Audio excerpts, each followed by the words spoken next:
It's December 18th, 1987. South African Airways Flight 295 crashes into the Indian Ocean off Mauritius due to a fire in the cargo hold. The crew and all 159 passengers perish. Pacific Southwest Airlines Flight 1771 crashes near Paso Robles, California, killing all 34 on board after a disgruntled passenger shoots his ex-supervisor on the flight, then shoots both pilots. A Peruvian Navy Fokker F-27 carrying the Peruvian football club Alianza Lima's players, managers, staff, and cheerleaders crashes near Ventanilla, Peru, killing 43. Only the pilot survives. Just when everyone is sick of things crashing and burning, Bill Cosby's career is next because Leonard Part 6 comes to theaters. They irritate the irritated, flex perplexities, poise puzzles, magnify mysteries, impose inquiries, and coagulate quandaries. But more importantly, they ask one question.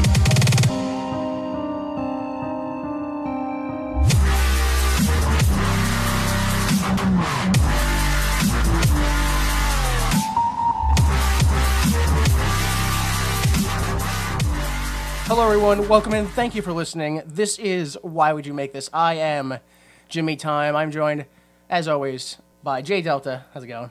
Not too bad, not too bad. And of course, Danny Money. How are you, sir? I'm alright, and yourself? Oh, I'm doing pretty good, I guess. You know, holiday was a little rough, but what holiday isn't? Yeah. All right, you guys watched Leonard Part 6, Oh, right? I sure did. Unfortunately. Yeah, okay. Well, some people didn't, because sometimes the title gets lost in translation. What? All right. As usual, some countries, they didn't lose anything in translation. Brazil, Finland, and Poland all have the movie being titled Leonard Part 6. Hungary, however, kind of didn't care about what part it was. They just went ahead and told you that the movie was called Leonard Secret Agent. Portugal had kind of the same idea, calling themselves Leonard the Great Spy. Italy, they kind of got more to the point and just said that Leonard saves the world. It's fine, but then it kind of gets away from that, and Japan calls the title Let's Go Leonard. I feel like I've seen the movie, and I feel like if I watched the Japanese version, there'd be a robot in there somewhere. Like that Bill Cosby jumps in and drives somewhere. I know it. I just know it. I feel like Japanese people should be insulted by the fact that you just assume there should be a robot in there. Where else is Leonard gonna go but inside of a giant transforming robot? The people who speak German, I guess, in general, just didn't really care what the title of the character was, because in Denmark, the film was called Agent Cosby, and in West Germany, they I don't even think they looked at the title. They just said, no, we're going to give it our own title, fuck you. Because they called the film was called Leonard Part 6, just to remind you. They called it Bill Cosby, the Super Cannon. Why the super cannon? I don't know. At no point do they show a cannon. They have that car tank? I don't... Yeah, the car tank has a cannon. But it's not like Bill Cosby is the car tank. Like it's not like he played the voice of like Kip on Knight Rider. Oh man. Man, that's a really bad title. That's over. Yeah, that's way overshooting it. I don't know. Maybe they like double overshot it, and the title of the film is Bill Cosby, and this film is in fact super canon to his life story. It's not expanded universe. It's total canon stuff. All right. We want to know who's in this film. Sometimes that takes a whole hour. Whole hour. Yeah. But luckily, it's the Troy McClure hour. Yeah! I can't believe they invented it! Hello, everybody. I'm Troy McClure, star of such films as P is for Psycho and The President's Neck is Missing. But now I'm here to tell you about a remarkable new invention. Until now, this was the only way to get juice from an orange. But that's all changed, thanks to the juice loosener. Okay, Bill Cosby plays Leonard Parker, You may remember him from such roles as Alexander Scott in the 1965 television series I Spy. He also played the role of Mother in Mother, Jugs, and Speed. And most recently, he appeared in the 2014 television movie Stand Up Planet Comedy Showcase. Also, Ghost Dad. Yes, yes, he was in Ghost Dad. We did review that. Tom Courtenay plays Frayne, which I'd like to point out, I did not know his name was Frayne until I read it on IMDb. Yeah, I had no idea. I thought his name was Frank throughout the whole movie. Yeah. You may remember Thomas Courtenay from such roles as William Terrence Billy Fisher in Billy Liar, Farder Coram in The Golden Compass, and most recently, older Joa Eka in Night Train to Libsyn. Yeah, I don't, never seen that. Didn't see that. He's a British actor, so. Joe Don Baker, Moses Gunn, and Pat Colbert, or Colbert, depending on how that's pronounced now. They play Nick Snyderburn, Giorgio Francosi, and Allison Parker, respectively, and they're all billed before the main villain, who I felt had a much larger role than any of them. Yeah. So Gloria Foster plays Medusa Johnson. You may remember her from such roles as Lee in Nothing But a Man, Jeanette in City of Hope, and most recently, Oracle in The Matrix Reloaded. Miss Foster died in 2001 from complications of diabetes. Oh my God. That was the Oracle. Yeah, that was the Oracle. And another little bit of interesting information that I found about her was that she was apparently married to one man in her life. And I mean one person, not to say that she went to but one man in her life. And that man was... Jesus Christ. No. Maybe he was. I don't know. Because he played, I'm sure, among other things. But what I know him for playing is... I'm not sure which order it's in now that I think about it. But it's Simpson Sampson from Half-Baked.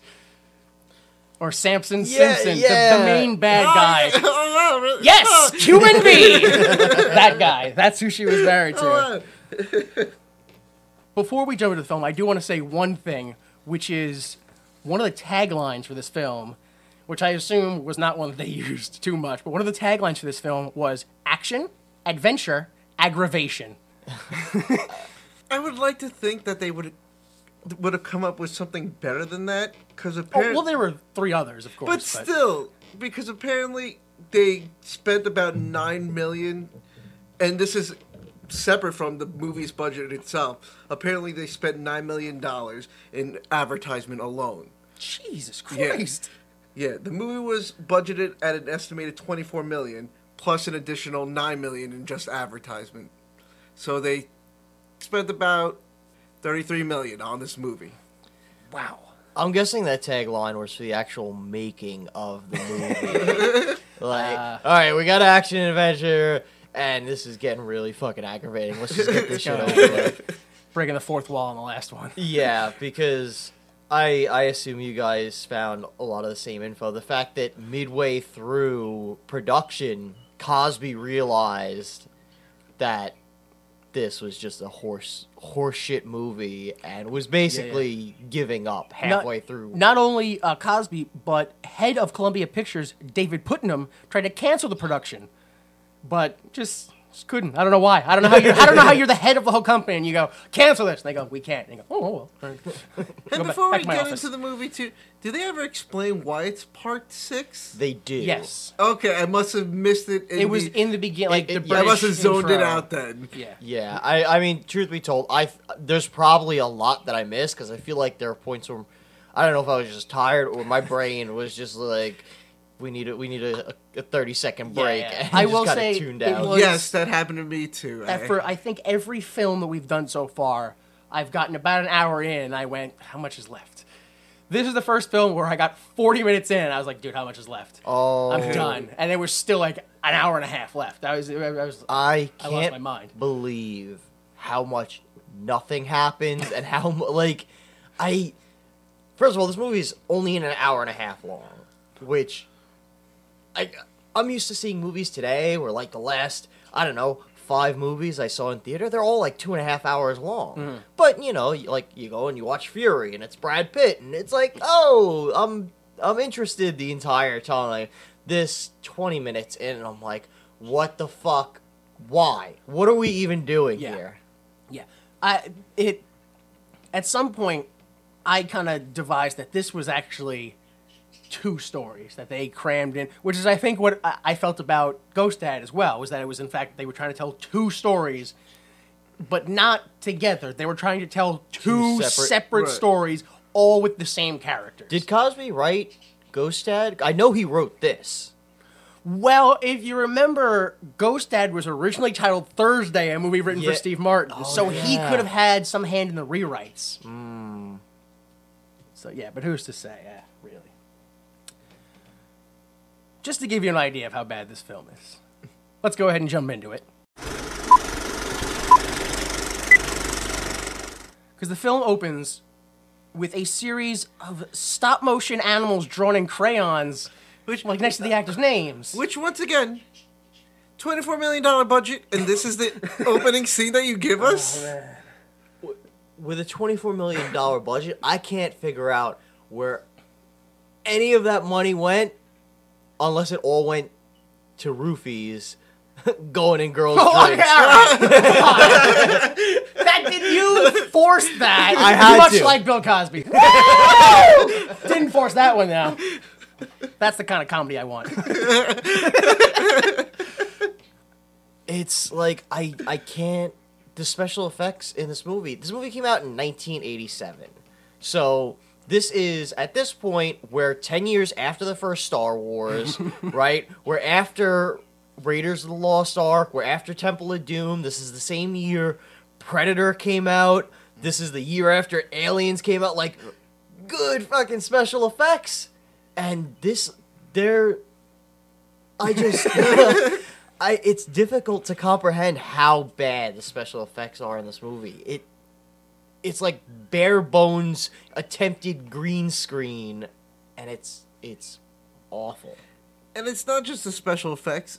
As I don't know how you guys felt about it, but I just felt like the movie 2 was edited very badly to the point where half the time I was like, wait, did I miss something? Because for me, it felt like they'd be like, oh, we're gonna go do this. And then 2 seconds later, it's something completely different than what he was just doing, and it had nothing to do with any of with the scene previous to it. I don't know if that was bad editing. I think it was just bad story. Because, like, we've got this weird montage in the movie All right. So, after the credits happen... Alright. I will say that I was so confused by the credits. When we find out what the actual plot of the movie is, they made slightly more sense, but I didn't... because they're animals, and then... no. But I see the connection, but I see that they both involve animals. Yeah, that's it. It was still fucking really confusing. Yeah. Like, bare bones, like, I'm gonna draw this with my non-dominant hand, with my eyes closed. I'm gonna draw animals. And some of the animals made animal noises, others made, like, weird human laughing noise. It was, like, fucked up. Oh, man. I did not spend too much time focusing on the crayons. I didn't skip the trailer, so, I don't have anything else on, and it's just playing, and I'm like, what the fuck is going... And the trailer, the opening credits go on for, like, 4 minutes solid. Yeah, I think much in the way that today people wait after the credits for something to happen, that the opening credits were something people couldn't wait for. Like the Rube, isn't the Rube Goldberg machine take place during the credits of Pee Wee Herman? I don't know, maybe. That's why I think the credits are just back then were a clever way to get you to see everyone's name while also keeping you entertained, so they could. And it was just a thing back then. Like, oh, look at this. Look, this is your little treat if you don't like the film. That was an awful treat. Here's your treat. Yeah, like the Ernest intro. Same, like, I can see how it's connected, but what the hell are you doing? Like, what are you... And the music during the intro, it was like this weird... I don't know if it was supposed to be sci-fi. No, is this movie... I get that it's supposed to be a parody of, like, spy movies, But it's Whoa, like, it is? I think. I did not feel that at all. Seriously? Yeah, I felt it was like in the beginning. I thought they were going like a Mel Brooks kind of a way, like with their comedy. But at no time did I feel that this was a parody of spy movies. Yeah, I think it was like a knock against spy. Like, you know, it's almost like a Naked Gun, just done very, very poorly. Maybe it was done so poorly that I just didn't even see it. But I don't know. I don't think that was their intentions, but I guess it might have been what it came out as. But yeah, I don't see it like that either. I don't see it as like a spy parody. He's the super spy coming out of retirement, and this is like his 6th adventure, but we're not going to talk about the other 5. But the movie didn't know what it was supposed to be. It was like, okay, well, here's spy elements, and here's like sci-fi and magic, and it was... Like I said, I felt like they told 2 stories. The first story was the story of Leonard trying to come out of retirement and save the world. And the other story was Leonard has to get his wife back. Which is the same... Like, I felt the same story was with Ghost Dad. Yeah, wasn't that... He's got to get back to life and save his kids. And also... I forget what the other story was. the partnership keep his job. Yes, that was it. Yeah, he has to struggle to keep his job. He's got to save his family, but also still be a regular working Joe. Like, no, he's got to save his family, yet still neglect them enough to keep his awful job. So yeah, like I say, it felt like there were 2 shows. Yeah, and they just went, no, but these connect, so we just won't run credits in between. We'll just keep going. But yes, after those opening, 3-year-old credits are shown, we get 3 different scenes of Leonard in some sort of action. One is him jumping a hill in a car tank. Then it's him ballet dancing in some sort of like riot gear type things. And the other one is him riding an ostrich out of an exploding building, or like I guess on top of or next to it. Yeah. Near an exploding building. Then we get a voiceover about how all these things happen to Leonard in one day. It's perfectly explainable. And they go to the Golden Gate Bridge, where these frogmen, is what he calls them, kind of just people in scuba gear. Like, I don't know if that's a classification. Isn't like frogmen a Navy SEAL classification? Well, that's what they called frogmen during like World War II, before they were like, oh, scuba divers. They were like, no, they've got flippers, they're frogmen. So that's just like... This was the point where they introduce, because Frayne is doing the voiceover, this is the part where he's like, his first 5 adventures are classified. Wink, wink, nudge, nudge. Yeah, that was when you missed it. Maybe his soothing British voice just put you to sleep for a second. Like a nice cup of tea. The frogmen release a killer rainbow trout. It swims up a drainage pipe into a swimming pool and kills a man who apparently are reading some sort of secret documents. Yeah, CIA. Or... All the while this happens, I thought it was silly. I don't know why. I guess maybe that was the part where I should have recognized that it was a spoof movie. Was the girlfriend's in the pool with him and just doesn't recognize that he's dying. Well, on top of or it, that too, anything's happening. Right, on top of it, too, if he's supposed to be being eaten alive by this trout, wouldn't there be blood in the water? Nope. I don't know how, it's... Let alone, why is your pool connected to a sewage drainage that a fish can... Yeah, that's not how pools work at all. Exactly! That's very gross. Exactly! Also, why? If that's the case, why did he throw a Playboy out in his pool? Well, that was just in the sewer drain, so someone accidentally... so that's even worse. No, his pool connects with toilet that's what I'm saying. That's awful. I don't know how an entire play, but you figure some husband was tickling his pickle in the bathroom, and the wife knocks, and she's like, "What are you doing here?" He's like, "Oh, I gotta get rid of this Playboy." No, no. There's no way they had toilets that powerful to take a whole magazine. How else did an entire magazine? And can we talk about the way that the rainbow trout or whatever it is barks? It's like, as they're prepping it, they show the trout a picture of the guy in its mouth, and it's like, like it's making the curly barking noise from the Three Stooges.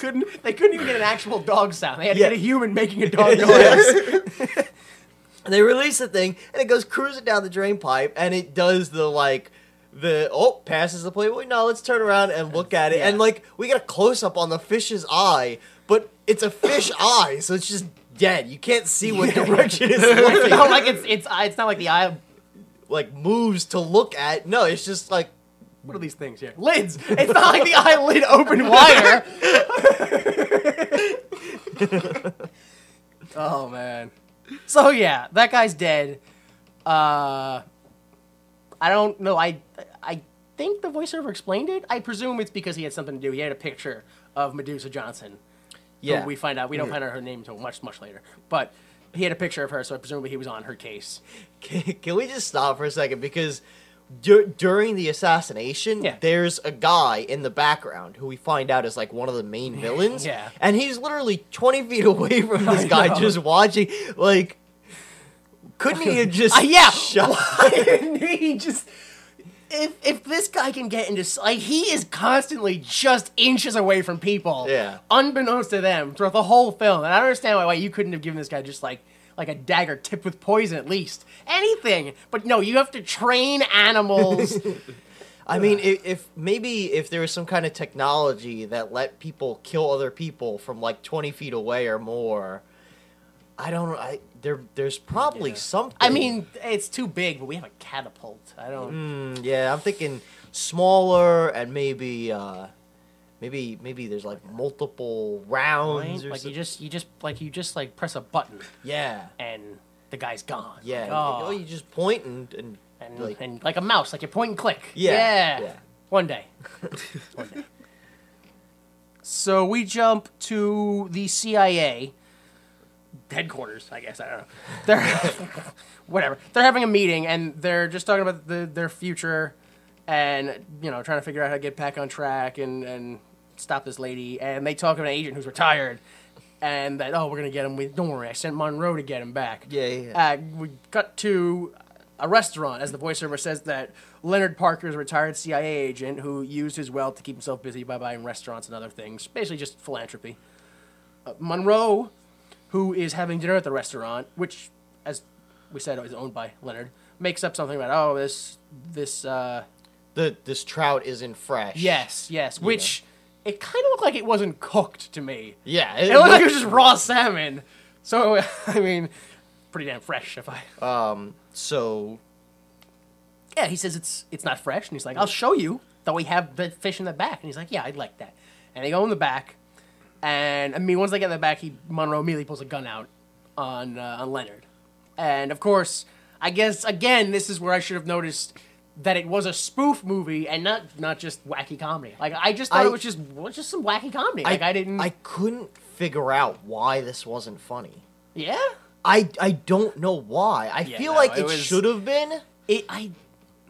I think it's just in the way it was handled and because the chefs were acting all so nonchalant about what was going on. Because there was, like, no reaction to, here's two guys running in the kitchen. One of them is shooting a gun.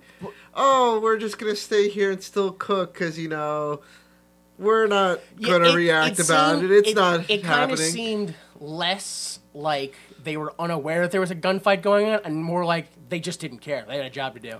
Yeah. But the fact that, like, as they're shooting, it's just, like, conveniently making all this food. It should be funny. I could not figure out why. Yeah. I literally wrote down, why isn't this funny? I don't know why. Like, I feel like if they had just, like, probably if another director made the same exact scene, like, if they were like, hey, we're going to do this scene with, like, Mel Brooks or something, I'm sure the same scene could have been funny. Probably not. No, I just don't think... I don't know.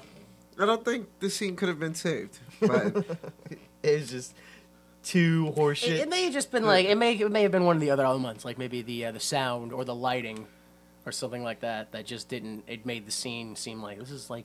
Because you have this sense that you're like, I want to laugh, but there's something so off about this that it's just not working for me. Yeah, maybe. It's sometimes just those little things you're like, dude, this really throws off the whole film. But yes. They're in the kitchen. He pulls out the gun and he's shooting him. And Leonard's running away. Like we said, he's weaving in and out of the chefs and stuff like that. And they're ricocheting off pans and breaking eggs and like into frying pan. Yeah, and shooting oil. And they go, oil, hey, oil. And they cook something up. And it's terrible. I don't know. Eventually, Monroe gets killed by... Yeah, his own bullet. It ricochets off enough things that it hits him in the back of the head. What does he say? Make spaghetti? Yeah, make spaghetti. What, Yeah. and at one point... That's how that scene ends. I was the... No, that's not how the scene ends. There's more to it? Yeah, that's like halfway through, because Monroe is shooting at Leonard, and Leonard is like just blocking it as though he's using a pot like it's a lightsaber, and just ping, ping, ping, ping, ping, deflecting the shots. I don't know how, because the bullets go straight through, there's holes. And then he hands it to his chef and goes, make spaghetti. And the chef uses it as a strainer for spaghetti. But... I thought that was the end, but I guess not. No, you must have just blocked him. That's what Because it I goes on for was like done with another it. minute or two. Yeah, it goes on way too long. Like, then Well, how does it end? What's his last line? I don't know. All I know is the cake gets shot, and then cake splatters everywhere, and the chef's like, he tastes it, and he's like, needs more butter, and then like... Yeah, then they start yelling butter for some reason. Yeah, no, butter, and... The oil canisters get shot, and all of a sudden everyone's doing stir fry, and they were just like, what do Italian chefs do in the kitchen?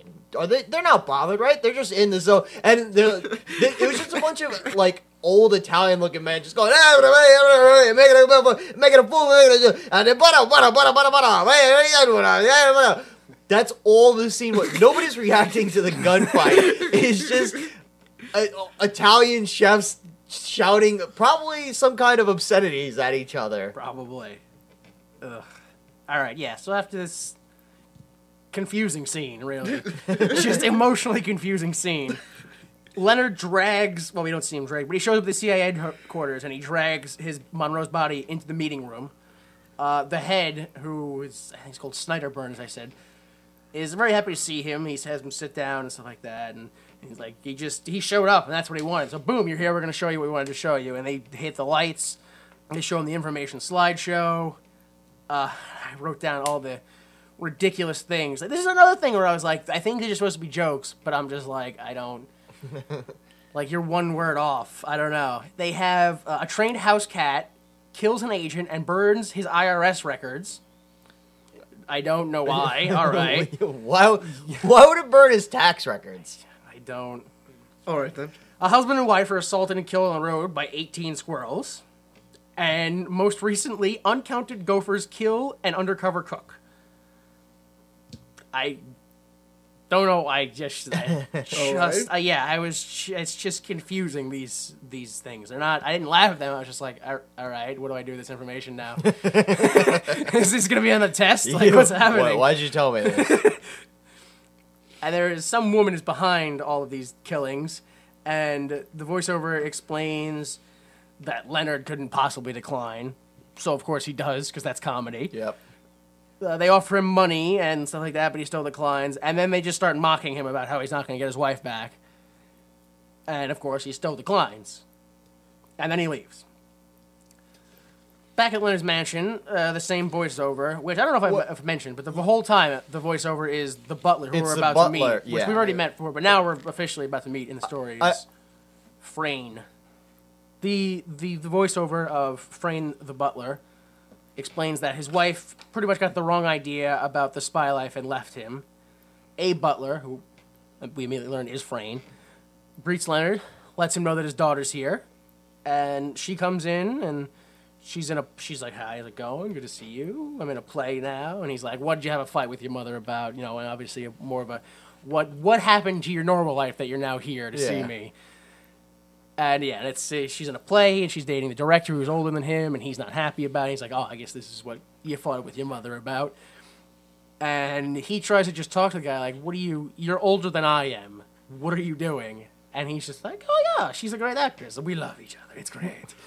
Like, just like, socially inept. Like, he just doesn't even get, like, how a conversation works, pretty much. And again, I don't even hold the movie accountable for this, because I assume back then it may have been an actual humorous thing to say. Now it's just cliche, which is, they're like, oh, you're robbing the cradle. And like, oh, no, she's robbing the grave. And it's okay, yeah, fine. All right, fine. Then at that point, he's like, just leave. Yeah, Giorgio leaves. Yeah. And he tries to talk to the daughter. she thinks that he and the mother are just interfering, and he makes the joke that about how he's going to have to pay for a wedding and then a week later pay for a funeral. Yeah, that's I don't know. That's just morbid. Even if you don't want your daughter dead, it's still morbid. All right, cut to International Tuna, which I thought was gonna play in to something. Nope. No, not even a little. It's bit. just the name on a building. Yeah. They should have just been an International Tire. There's no difference. The Frayne voiceover explains that the CIA agent is outside the International Tuna building, and that it's a secret base for the evil woman that they're trying to get, and her name is Medusa, we learn. Yeah. Because inside the building, they know that he's outside. They say Medusa, and what do? She's very upset. An unseen man says, "Kill him." And she's like, "Oh, yes, Andy." We go outside to the car. We see a guard booth that a guy, I think it's a guard booth, that guy we saw earlier who was just sneaking around, is again sneaking around. I think the frogs show up first, but he says the word quellish, and then the frogs surround the car from the underside and jump it into a river. I don't know if I should be ashamed of this, but I laughed. Yeah. I thought it was so fucking stupid. It gave me a bit of a chuckle. Maybe it was because of how bad the effects were of the car hopping into the river. Maybe that's what I was laughing at. I think the worst was in the last one. They tried to make it seem like it was a frog. Just the weird hop that it did at the very end. I think... If you get enough frogs together, they form a mecha frog, right? Yeah. It was Japanese. It was just so fucking stupid. But I will say, you mentioned the guy Andy. He's my favorite character in the movie. Yeah, absolutely, without a doubt. Well, we should. We'll get back to Andy because he shows up plenty more. Yeah. By far, he's the star of the show. I don't know why, but yeah. Jenny, he literally shows up. I think 2 more times. Yeah, but somehow he's absolutely the best character. Back in Leonard's mansion, Leonard is listening to. I think he's listening to music. I'm not sure if it's just like background music for us. Just to go to the next scene, or if he's actually listening to music. But anyway, at this point, I think his name's Frank. So Frank the butler walks in, which there's no reason for me to make that cultural assumption, but I think it's weird to call a British guy Frank. I don't know why. What's his name's Frayne, not yeah, Frank. No, but no, they make it very unclear that his name is Frayne. So he enters Leonard's room with a nightcap, and Frank comments on Leonard's daughter, and the convo quickly turns to the wife and how much he misses her, and they explain how she caught him switching a blonde 19-year-old naked in a sauna. And he's like, "I never touched her." And the butler's like, "No, only the switch touched her." I like that. I don't know. So he decides that this is the perfect time to call my wife. Yeah. After I've drinking some of my nightcap and I'm now drunk, because that's how alcohol works in movies. Yeah. Calls his wife, and it immediately turns to say, he's like, "I want to talk to you about, this thing with Alice her name's Alice, the wife's name's Allison. What's the daughter's name? Does anyone know?" Daughter. Okay. He's like, "I want to talk to you about daughter and her problems and this acting thing, and I've been thinking about you, and I miss you, and I'm gonna explode." Yeah. No, jell-o. Yeah, so she says, "Okay, fine. Dinner tomorrow, 9. And he's like, "Whoa." And he gets pepped up, and I guess he gets not drunk. Because that's what was my impersonation. He drank the nightcap, and he got a little tipsy, and he was like, "Oh, I'm gonna call my wife now." And he calls her, and she's like, "Oh, dear." And he's like, "Woo! That sobered me up. I gotta go do a bunch of stuff now." And he starts jumping around, and this is when the montage happens. It's the 80s, so we gotta have the montage. I don't know why you didn't expect one. Yeah. Well, even before that, I'm surprised how awake both characters are, because the butler does mention that it's 2 in the morning when he's like, "Oh, I got a caller now." Oh, I to missed talk that about. part. Yeah, I missed that it was I knew it was night, but I didn't realize it was 2 Yeah, he a.m. mentions it. He's like, "You're gonna call her now," and he's like, "Yeah." And he's like, Oh, "But yes! it's 2 a.m. No, That's kind does of he? late." Yeah. Now that you mention, I remember that. I think he might say 3 a.m. Oh yeah. Well, That's right. Yeah, Yes, I do remember extremely that. Late, It's but both of them seem to be insanely late. Yeah. wide awake and fine. Yeah, it's at that point. Yeah, I think it's late enough where like he could have waited 2 hours, and it would have been a different kind of unacceptable. Like now you're calling too early instead of too late. Like, yeah. So the montage happens, which now that you bring that up, because I didn't even carry that information over outside of the phone call that it's 2 a.m. So is it still 2 a.m.? Like he hangs up and he runs and starts getting his tux fitted. I don't know. I don't. I wonder that too. He starts shaving at 2 a.m. and he starts working out. I don't understand what the time frame is, because it's not like he's like, okay, I'm gonna go for a jog and then shower and shave. It's like, no, I'm gonna go for a jog and then I'm gonna shower and then I'm gonna hit the bench, and then I'm gonna shave, and then I'm gonna do aerobics, and then get my tux fitted. Now again, I feel like I should be embarrassed, but I did get a laugh out of Frank, the butler. Yes. Like his megaphone, like his like when Bill Cosby's doing the aerobics. Yeah. And the butler is all he's doing is standing behind Bill Cosby, and shouting the same exact instructions as the aerobics instructor. I loved it. I was just like, literally, it's either you or her. That's you're just clashing each other now. And the best part is, I guess because he's so rich, it's a custom made. Like the aerobics instructor is like, "Come on, Leonard, blah blah blah." That's I didn't write it down. I don't remember her name, but that's like the aerobics. Jane Fonda. Yeah. That is a real. Well, I don't know about a real aerobics video, but it was a real thing. Her made, aerobics was huge in the 80s. Yeah, and she specifically made this tape or whatever, if it was a tape, for this movie. Yeah. So I don't know why he had. I guess because of his secret agent's ability, he has. And then I don't understand how then the CIA also got on the tape. Like, because that implies that they broke into his house, stole a workout tape, recorded over and it, then just hoped that was the one he picked. I don't. Which I'm pretty sure. I think he says, "How did they get on this one too?" He actually says, "How did they get on this tape?" Mm-hmm. It's I don't know. I think back to like horror movies where somebody hello, and then the guy walks. The murderer jumps out. It's like you were just sitting in that corner like 20 minutes waiting for somebody to walk in. I know it. There's no way you slipped in seconds before and hid there. Imagine that. Imagine all murderers are just really good at sleight of hand. And like seconds before they jump behind something, they like throw in some dust this way, and you go, "What's that?"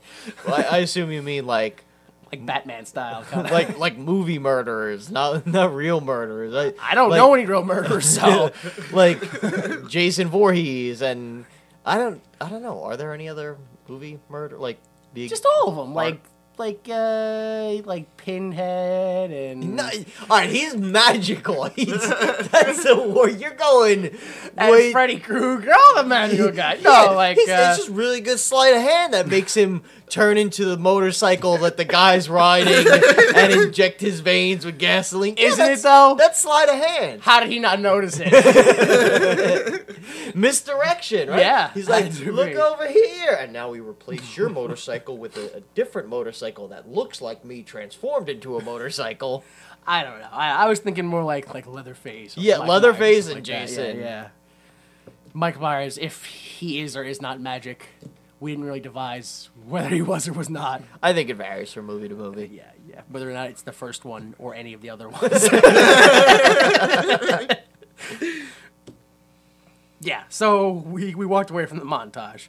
They working out, whatever. It keeps well, I don't want to say keep flashing back. I think it does it like once or twice, and then like that. Like it does it twice in like the first minute, and it's like a 5-minute montage. They flash back to the wife going, "Tonight at 9." Yeah, like, just him thinking about it, but only twice, and then there's like still like good 2-3 minutes where it doesn't happen. This montage was way too long. Yes, exactly. Like I said, like a 5-minute montage. Yeah, and they were like, "What else can we put it like? All right, we need him working out. Well, let's give him like 7 different workouts to do. We need him shaving. Let's have 4 minutes of him shaving, and then he's on a bike. Yeah, and then Anyway, like we said, halfway through the workout, he gets contacted by the CIA. They're on a tape. and they show him the layout of everything and how here's where you gotta go and here's this is that and blah blah blah. So go there, so you can save the world. And he's just like, how'd they do that? That's messed up.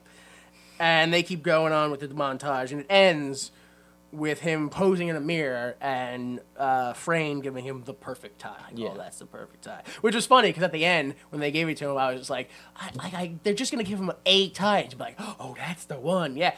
No, when he brought the tie, I was like, dude, that's the best tie I've ever seen. That is the perfect tie. Holy shit.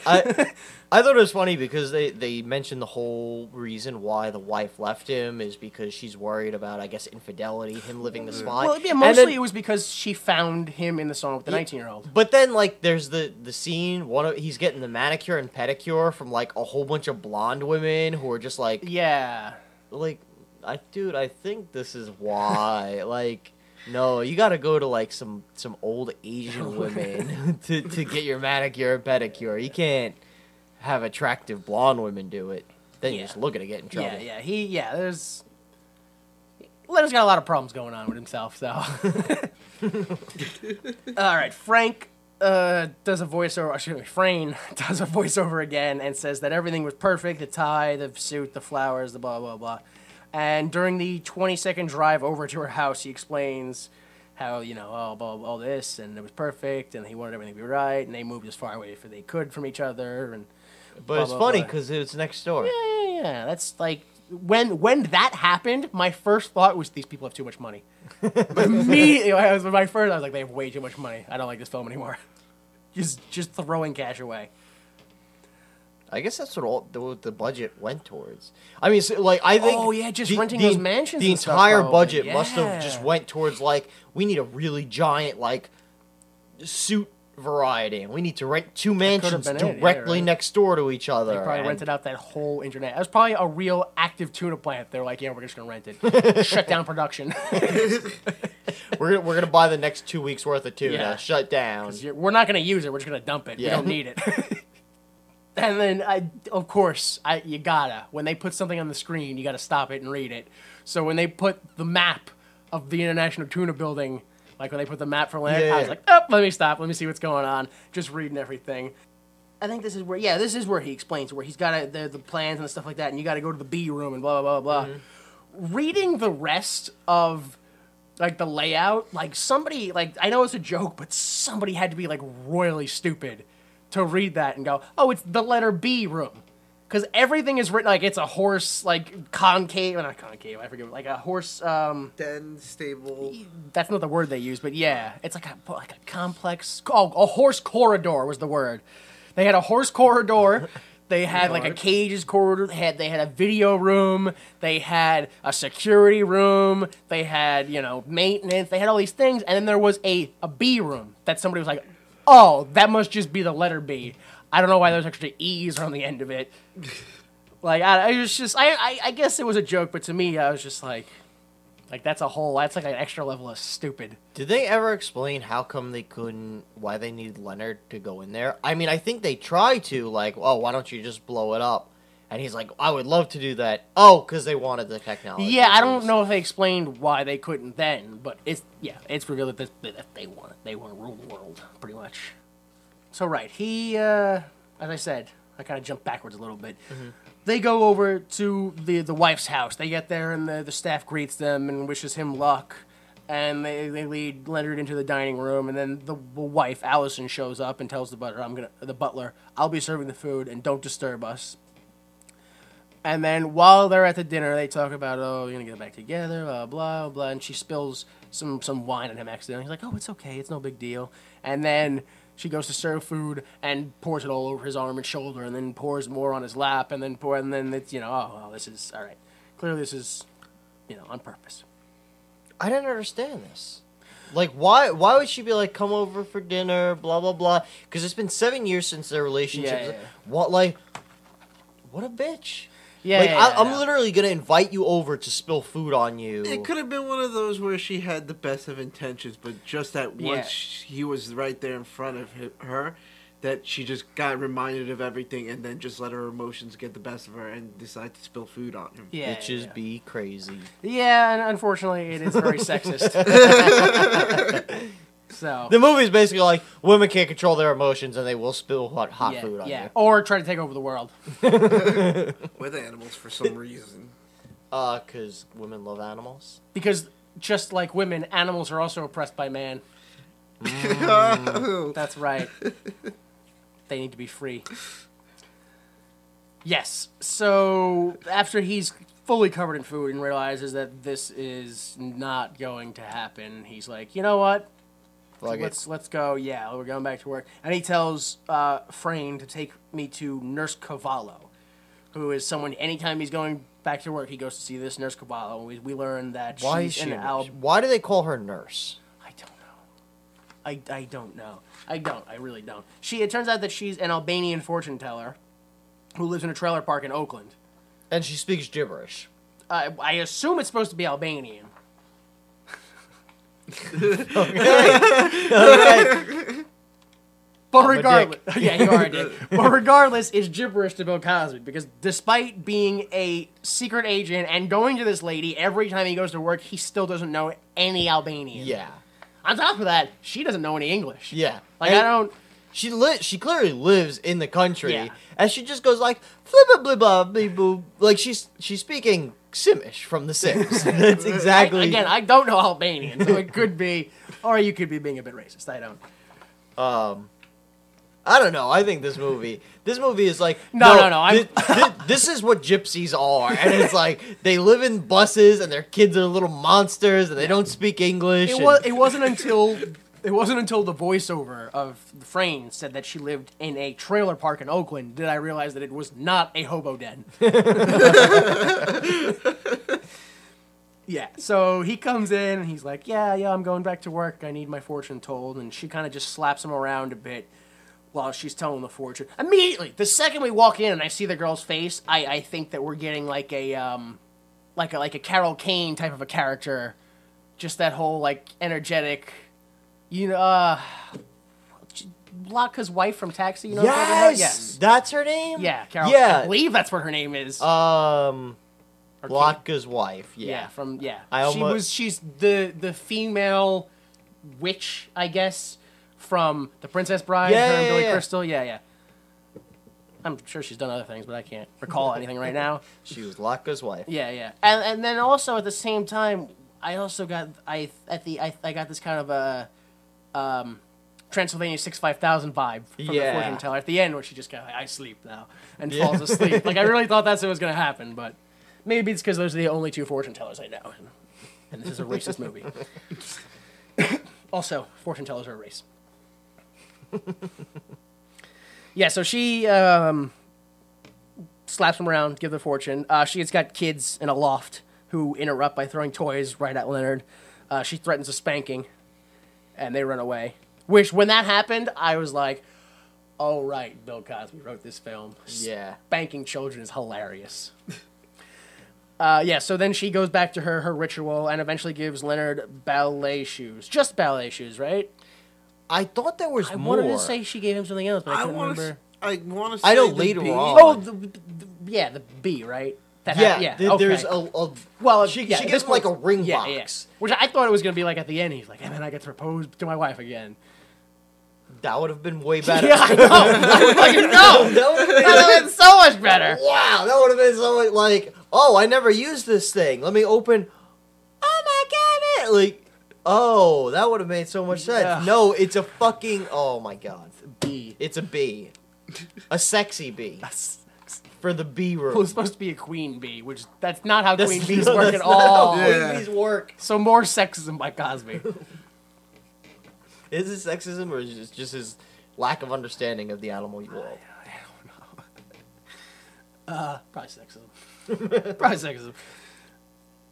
Yeah, so we go back again to Leonard's mansion, where they're doing the setup for the mission he's about to go on, and Frayne gives Leonard a boomerang knife, wafer-thin grenades, heat-seeking missiles, that he puts under his arms. I feel like that's the last place you should put heat-seeking anything.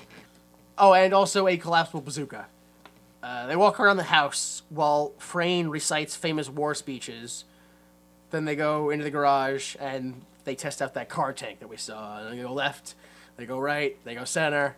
It's good to go. Floor it out to the streets. Blast off. Yeah. That's what I said. And then Leonard recklessly weaves in and out of traffic. Go to the International Tuna building. I wanted to say festival, but that's not right. The International Tuna Festival? Yeah. The International House of Tuna. Leonard arrives with a bang. I can't believe I actually wrote that down. God damn! Holy shit! What? This fucking movie's ruined me. Leonard arrives with a bang as he shoots the tank at the door. This is the special effects. It was like you had the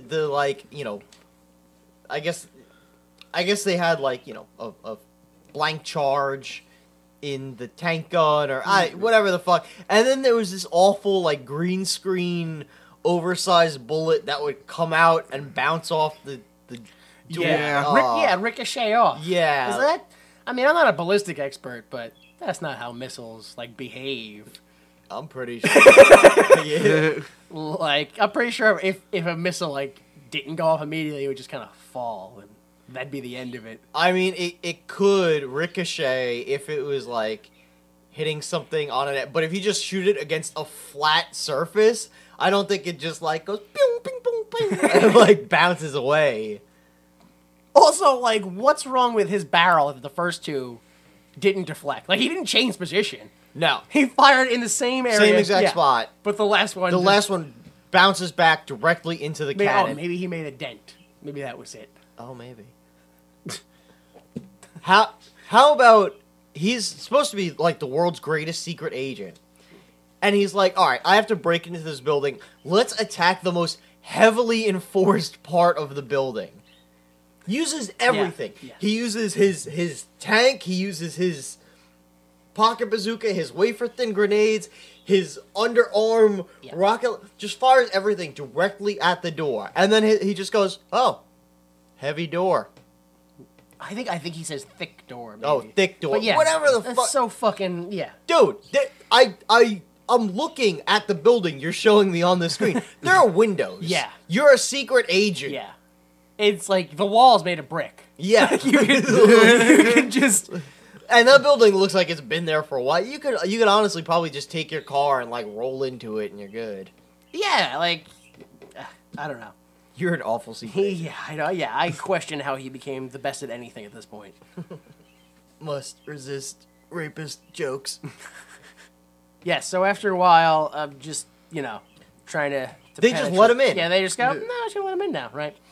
So Leonard sneaks in the front door. They just open. Yeah, he crouches and he's like, ooh, let me go ahead and sneak in. They don't see me. Well, all right. Why is he? This is again because I was under the impression okay, this is a spy movie or a parody of a spy movie or we're spy related. Why is he dressed like one of the rebel troopers from the Star Wars films? Yeah. I didn't. He's got this futuristic. I mean, I guess it's supposed to be futuristic. His outfit, and then he's got this helmet that looks like the rebel trooper helmet from the guys who Did you read the helmet? It's full of nonsense. It's ipso facto. On the front says ipso facto, right? Yeah. Which it doesn't apply to anything at all. It makes no sense. And then on both sides, above where the ear would be, it says monarch. All right, then. I don't, I'm not even, I don't. So Medusa starts talking on a PA and asking Leonard if he thinks that she can part the seas. I don't know what that was supposed to mean. Yeah. I kind of just assumed she was quoting Bible verses or something. I didn't. Yeah, but that's Moses freeing the Egyptian. So I guess she's the Moses to animals. Maybe that's a stretch. That's a real stretch. I don't think it's the most that they've stretched in this film so far. Yeah, I do. That's a lot. Yeah, I do. So he kind of just sarcastically agrees, yeah, you totally can. And she introduces her vegetarians. Once again, an excellent example of what dance fighting is. She introduces these dancers who have been vegetarian since birth. They're taken, I think she said, from the womb and just fed a strict vegetarian diet. Yeah. So they dance into the scene like it's the West Side Story and just kick the crap out of him. But they're all dressed like bird people.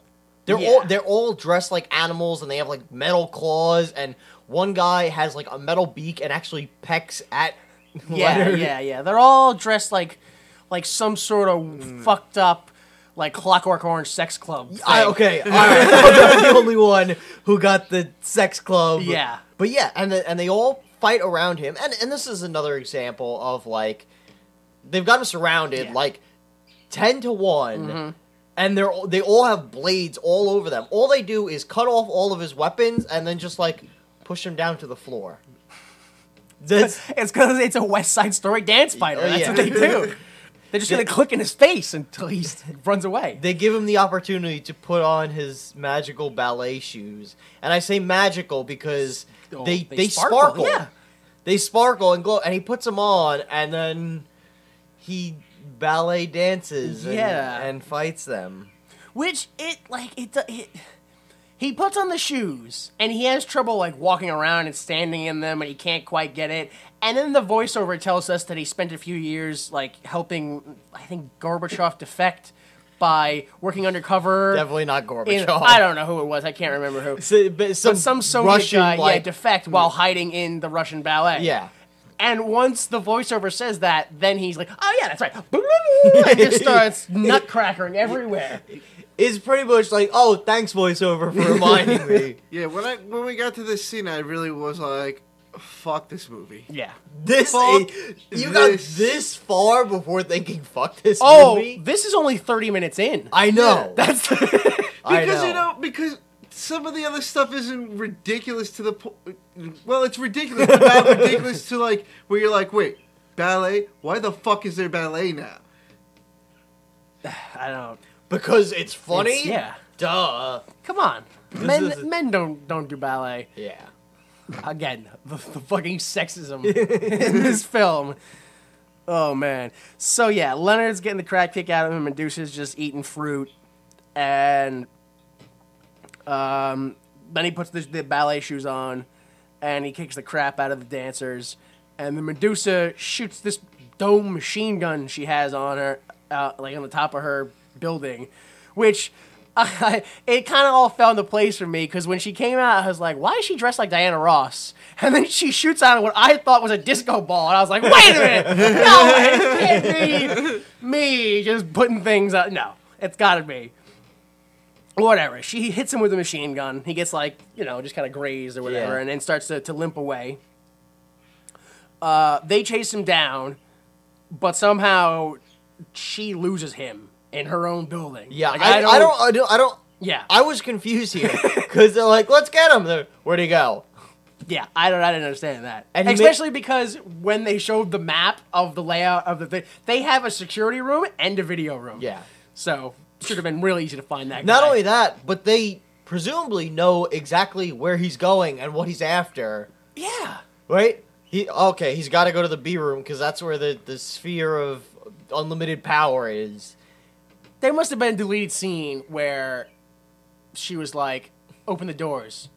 Oh, and also everyone go home. I'm pretty sure there's a deleted scene. I'll discuss it later when we get to it. But there has to be, again, because we mentioned that like halfway through making this movie, Bill Cosby was just like, garbage. This is fucking stupid. I'm done.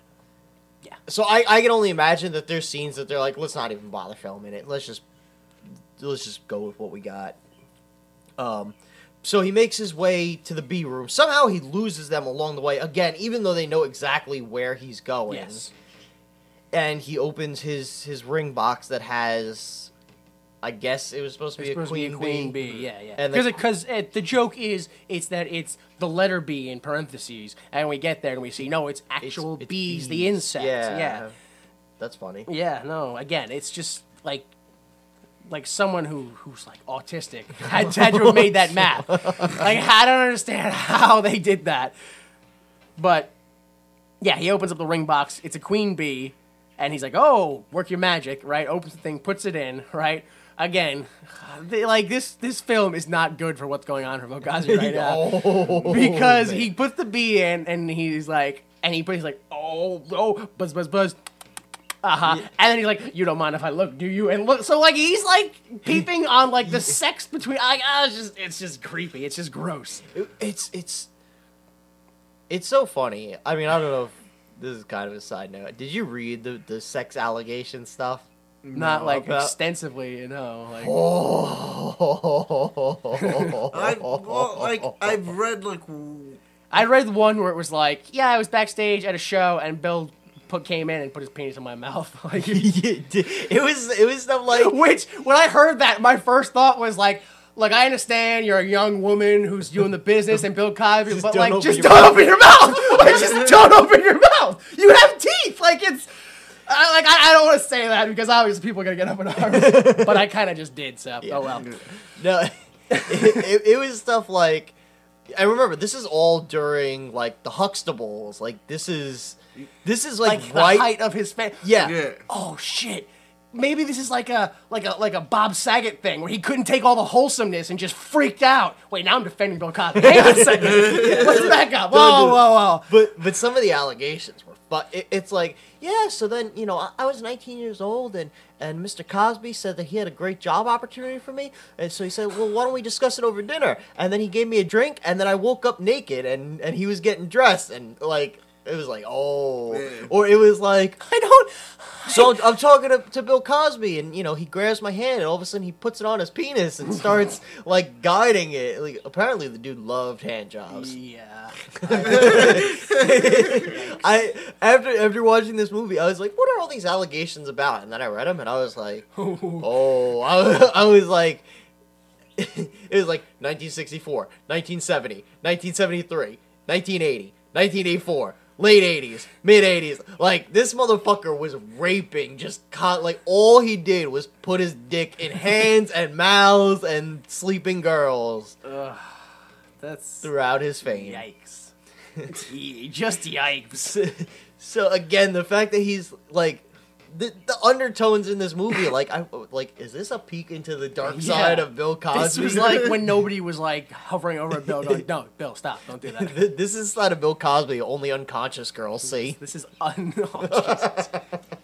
This is why he dumped on it halfway through. He realized what was going on. He's like, "Oh no, I'm letting out my secret. Yeah. I'm gonna get caught one day." There's just a deleted scene where he roofied Medusa. All right, yeah. So he watches the bees have sex, and then apparently after, I don't know if they have sex, but they lure them to attack other guards. Like they just go attack. Like I don't know what that queen bee did, but they attack a bunch of guards instead of Bill Cosby. Yeah. He goes in, takes the sphere, whatever it is, and then just leaves. Oh, well, he goes to leave, but a guard stops him and takes his boomerang knife. He's like, "No, anything but the boomerang knife." And he throws it at him, and it boomerangs back and kills him, which, like, is that really the only purpose of that knife? Like, just to trick? Because it's a knife, so... Why would the guard just have a gun? I just want to know how come, like... This is one of those movies where I just wish someone was like, "No, I've got a gun, bang." Just a genuine... Just like, "No, this is real life, you're dead now, bang." Just a genuine Indiana Jones moment. He sees that Leonard clearly is moving out of the way of the boomerang and then ducking out of the way of it. Why wouldn't he be like, "Oh, there's a reason he must be ducking it, and oh look, that thing's coming back at me. I'm just gonna stand here and fucking do nothing." Do me a favor. Yeah. Look up when Crocodile Dundee came out. No problem. That actually did. That's my assumption, is there wasn't enough Australian stereotypes yet that nobody knew how boomerang worked. It reminds me of the Simpsons episode where Bart versus Australia. Yeah. And they talk about, they're like, and then there was the Australian interest boom in the U.S. that Australia thought would last forever, but quickly it dried out, and that severely hurt. It was... Yeah. Like, oh, this was the America's Australia phase. Maybe it was during that. Maybe, yeah. That was just like 5 years. So yeah, the guy gets hit by the knife, and Leonard just walks out because he was the last guard there. Medusa walks into the empty beer room and screams. You know, I guess pain, disappointment, whatever. Back to Leonard's mansion, and Frayne greets Leonard, and he tells him to prep for surgery. Leonard then performs surgery on himself after getting nice and drunk first. Yeah. So, like, yeah, this is when the film takes, like, a hard lap. Like, he wins, and then you're like, dude, I wish you didn't win. I wish you would have lost. Like, holy crap. Yeah, then his daughter knocks on the door, and she's like, oh, you coming to the play? It's happening tonight. And she's like, read these reviews. And he reads them while performing the surgery on himself. And so he's like yelling. How are you going to drink a whole bottle of liquor and then fucking perform surgery on yourself? Well, that was the joke. Yeah, the idea was that you had to take the right amount so that you only got locally anesthetized instead of... Yeah, Frayne is like... And he had become an expert and took exactly the right amount as to numb the... Yeah. Terrible. Yeah. Terrible. So back to International Tuna real quick, and Medusa says the plan is going to continue, and when the main henchman, the Quellish guy, he says, there's no spear, what are we going to do? And she's like, don't worry, he's going to return it. Who does this main henchman look like? He looks like some, like British band member or something like that. Like, he's probably like one of the, like, not Robert Smith of The Cure, like, just one of the, like, the side members or something. He just looks like a pale-faced rapist. Like, that's... Okay. That's he just looks like he hasn't been in the sun, and, like, I don't know if, like... Yeah. He's just perpetually sick. He just does not look healthy, and he just looks like someone who you would not want to be in a dark alley. I think he may have been goth. Like the character itself may have been goth. Maybe. Like he may have had some makeup on, and because he's wearing black and he had like some eyeliner on. Was goth a thing in the 80s? Well, that's why I mentioned The Cure, because that's why he kind of looked like that. And I was like, I think he's like just like the drummer from The Cure, the one nobody, the bassist. So back to Leonard, who is at the play, and Leonard's daughter is up on stage. It's not great. But it gets worse when she gets naked for what is no story-driven reason at all. Just like she starts giving a monologue and undresses during it, and the monologue ends when she's completely naked. Was this just an excuse for Bill Cosby to see a naked woman? God, yes. Which is kind of funny because I thought that too. When it showed that scene, I was like, I wonder if he casted a young woman on purpose. Yup. 197 takes that scene took. And then a private one later that night. You guys are having way too much fun with this. This is not... Oh, man. If we can't have fun with rape jokes, what can we have fun with? Right? I mean, he got to have fun. What? Yeah, but that was no joke. It appears we've gone too far. So, yeah. Play ends. Everyone bows. Her parents try to go backstage to be like, yeah, look, this isn't good. Don't do this. But before they can get the courage to be like, not so good, the director/boyfriend walks in and tells her that it was great. It was the greatest performance you've ever had. It's fantastic. I don't know if anyone noticed this, but before Leonard and Allison, the wife, go into the dressing room, two people come out. Yes. Did you notice that? Yes, I did. Did you know, Danny? Did you notice who those people were? No. What they looked like to me were two biker chicks, which the implication would be that they are lesbians because of the biker mentality. Right. So yeah, it's totally they're there because she got naked, and I was just like, that's kind of fucked up a little bit. I don't know. And then I don't know if you heard, but like the whole time before her parents show up. I guess it's her boyfriend's trying to like tell her on the whole performance because she's like, oh, I don't know, I think it was bad. I don't think I should have done it in front of them. And that was one of the other actresses. Yeah, because her boyfriend's the director. Oh, right, that's right. Yeah. Yeah, they're trying. Oh no, you're free. You liberated yourself. Yeah. Your body's free. Yeah. Oh no, the best line was, it's not like you weren't. It's not like you were just naked on stage. It's like your soul was naked on stage. Like it was some like total artsy. Like, just like holy crap, you were definitely like 19, like you just got out. This guy is clearly tricking you to see you naked. Ugh. And I ain't talking about Bill Cosby. All right, okay. What did I say about forcing it? Oh. Only when they're sleeping. Just like Bill Cosby. That's the good one! Yeah, that's what I like.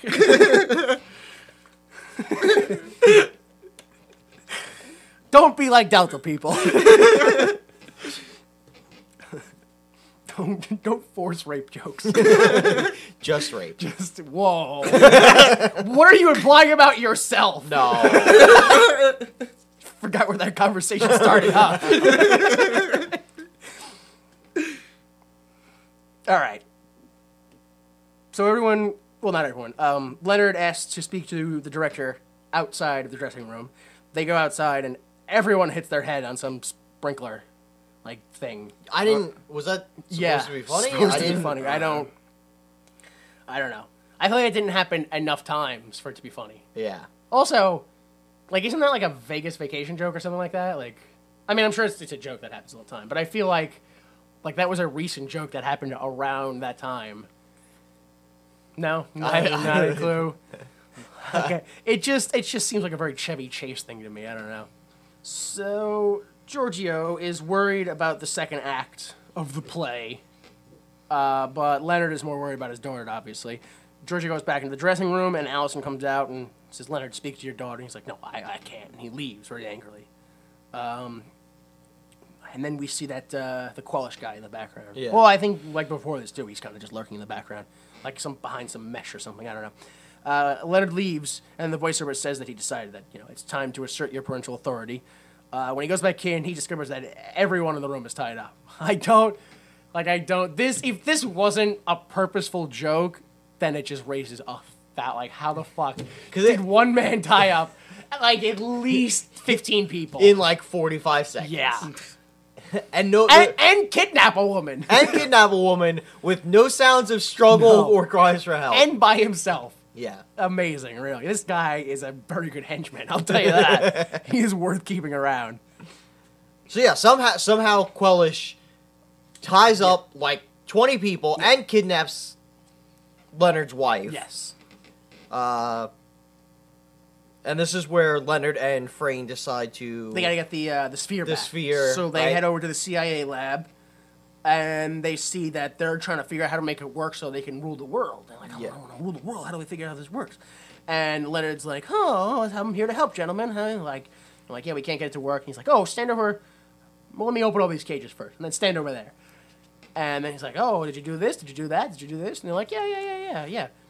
And he's like, well, then I think the one thing left to say is murder! Because it's supposed to be Quellish. Just by logic alone, it's supposed the word is because the guy says Quellish and they attack. But how would he know that? I don't know.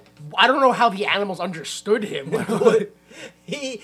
I kept rewinding and I debated like going on Amazon and paying to get the subtitles. Oh man! Because I was so like.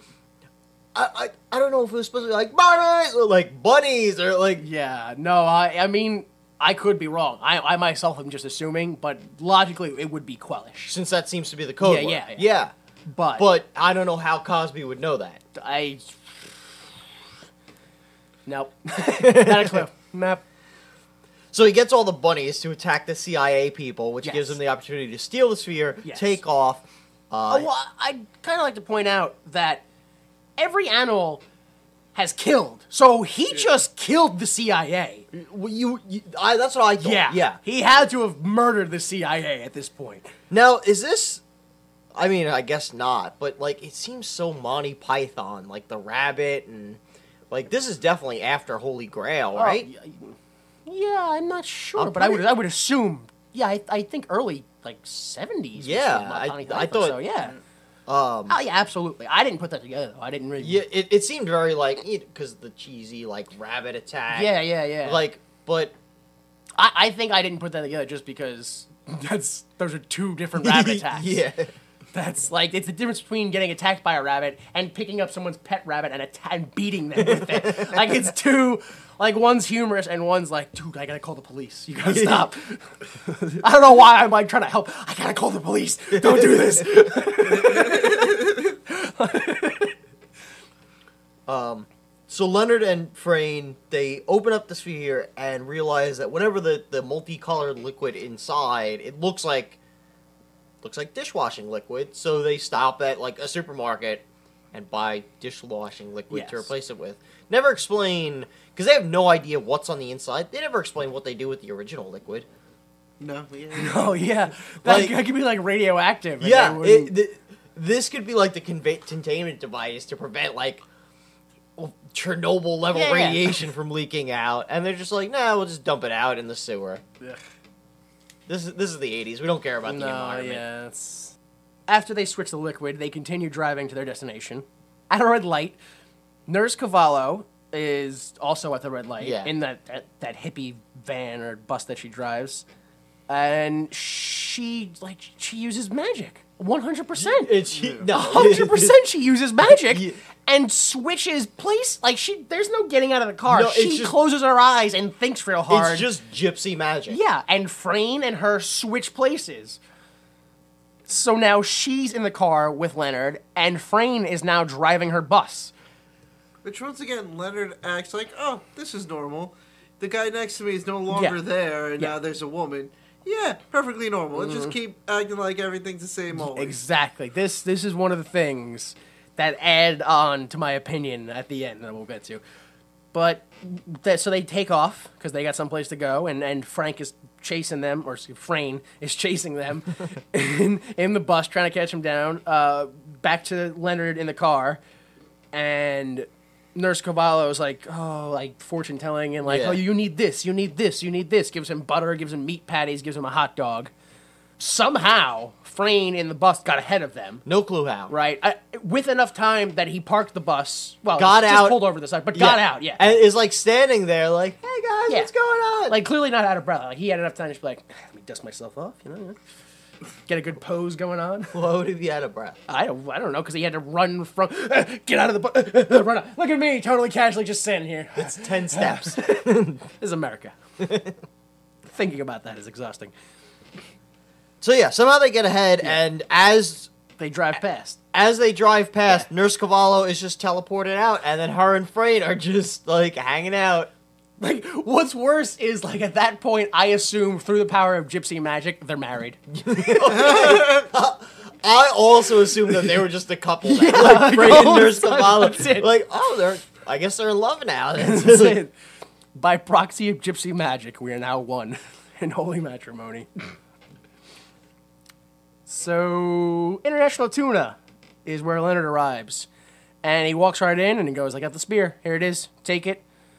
Medusa tries to drop a cage on Leonard that his wife is in, but turns out that it's a hologram.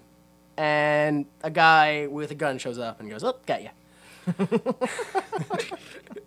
She mocks him for replacing the liquid in the sphere with dish soap because that's exactly what it is.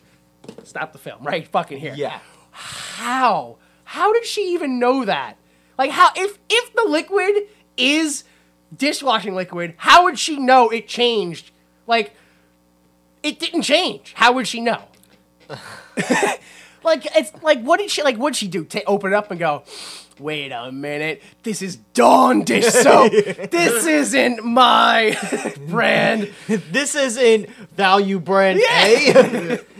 This is brand X. Boo. So she says something along the lines of, it's dish soap because the sphere is made out of I think like chromium. chromium, beryllium, anti-symposium, whatever, and it doesn't matter what liquid in there. Which, if it doesn't matter what liquid in there, why the fuck wouldn't you just use water? Yeah. Not only that, if it's literally what it's made of, the metal. Yeah. How do you turn it on? You don't turn a rock on. It's just metal. Like, what do you? Yeah. This one scene is just the breakdown of everything don't for me. Turn a rock You on. don't. You don't turn a rock on. Well, maybe certain types of rocks you do. Like that rock from Endor. Yes. All rocks from Endor must be turned on. You get thrown against the floor. Or excuse me, the enchanted moon forest planet. Yeah, enchanted forest. Oh man. So she's like, whatever, Dick. He just brought me my magic sphere back. Now you fucked up. And then she brings Allison down, and they bring him to Allison. Oh, they bring Yeah. And she's like, lovers who spy together die together. And he's like, but wait, she's not a spy. She's like, shut up, I needed to rhyme. I needed a rhyme. Yeah. And again, we hear from Andy, who we didn't mention earlier, but this is like the 4th time he's appeared in the film. Yeah. And every time it's when like Leonard's around, and he just goes, kill him. Yes. And it's just this old white dude in a wheelchair. And his only line is, kill him. Yeah. I don't know why I like Andy so much. My favorite character in the film, by far. I don't. Maybe it's because he's white. Jesus. Could be. I don't know. Again, I gotta tell you my theory about deleted scenes with Andy. Okay. But we're not there yet. We're getting there. So close, so close. So, just to back up a second, this is when she explains that, well, I don't know if this is when specifically, but this is when she explains that now that she has the sphere, it's time for all the animals of the world to become sentient and rise up from man's control. Which aren't, I mean... Isn't she a human and thus a man? What? It seems backwards, because I feel like animals are already sentient, and all you're doing is mind-controlling them to attack people. Yeah. So you're taking away their independence. Nothing about this plan makes sense. No. Not a single thing. Like, step 2 could be, go pick up milk. That's no. It's absurd. That's the most absurd step. So, yeah. Leonard and Allison are locked in, I want to say a cell. It's like a cell. It's like they built a building, and afterwards they're like, we kind of left a part in the middle that we didn't decorate or use, so we're just going to put, like, some iron bars on it and an ocean near it. And an ocean. Because then all of a sudden, like, the tide starts coming in and lobsters start crawling in the room. It's got to be near water because lobsters. So lobsters start, like, crawling in the room. Yes. And... quickly we go back to the main room, I guess. And the main Quellish henchman says, soon it'll be all ours. Yeah. And she's like, no, mine. And he's like, oh, yeah, sorry, my bad. But how long do they really think it was going to take for the lobsters to kill them? I don't know. Yeah, I don't know. That seems very flawed. I don't... yeah, but whatever. It's not... Your other... Let's move on. So we go back to Leonard, and the lobsters are advancing at his crotch. Yeah. And one of them accidentally cuts... Like, one the of his- restraint... Yeah, whatever his restraint is. They weren't restrained by, like, handcuffs. It was just, like, a string holding like cuffs. yeah. So the lobster cuts through one, and he uses butter to... Well, he No. picks it up, the lobster, and uses it to cut his other one. Yeah. And then he goes to cut his wife's... And it won't and cut it. Yeah, it refuses. So then he threatens it with the butter. Even fucking better is the scene where I realize that Bill Cosby knows nothing about lobsters because he picks up the lobster, puts its claw to the wire, and goes, bite! Bite! Bite! Oh my gosh. Bite, yeah. He thinks lobsters eat with their hands. Oh, man. So, yeah, then butter falls out of his pocket, I think. Or maybe he's looking for something, I don't know. And he's like, what butter? Well, it's all melted butter. Bite, or I'll put melted butter on you! And apparently the lobster is fully sentient of human culture. Yeah. And terrified of it, so he does. And not only that, but all the other lobsters start to slowly back away in fear. Yeah. I don't know what cannibals put on human bodies. Why do lobsters know what we do with their corpses? I can't even tell you what a mortician does with a corpse. And he's not eating it. What? I don't understand why this hopefully not. lobster has... Yeah, hopefully not. Again, I don't know any morticians, so who's to say? But, yeah, they threaten lobsters with melted butter. I think that's a real sentence. They threaten lobsters with melted butter. They leave, go back to the main evil hench room, and the pumps are being filled with the liquid that we've already established is just dish soap. Which they purposely went out of their way to buy lots and lots of dishwashing liquid of various colors. When again, we've established that it can be anything. Any liquid. Yeah. We could just use water. Yeah. But Why don't they? Yeah.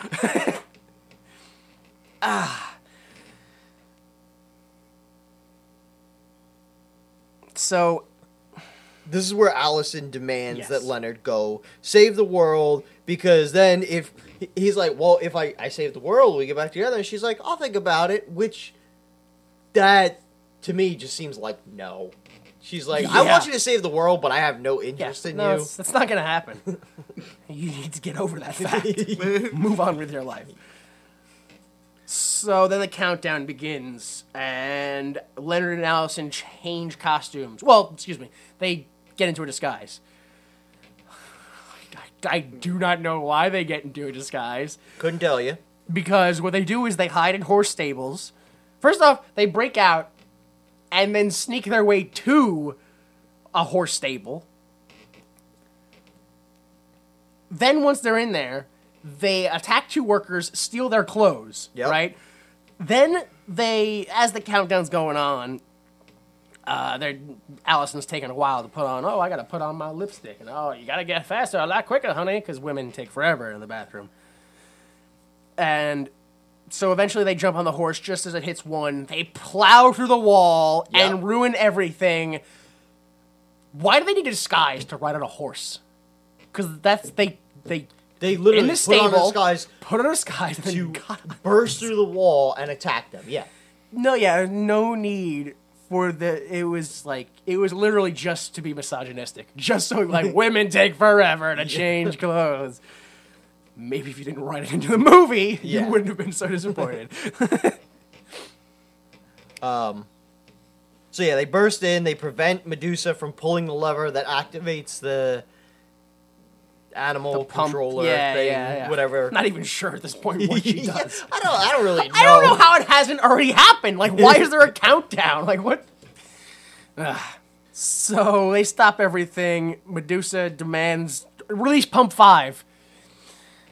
I don't know what that main trigger was going to do, but whatever. The vegetarians attack. Leonard pulls out meat patties and starts throwing them at the vegetarians, who are both burned and branded Yeah. by the meat patties. USA 100% beef. Yep, they get their brands on them. Yeah.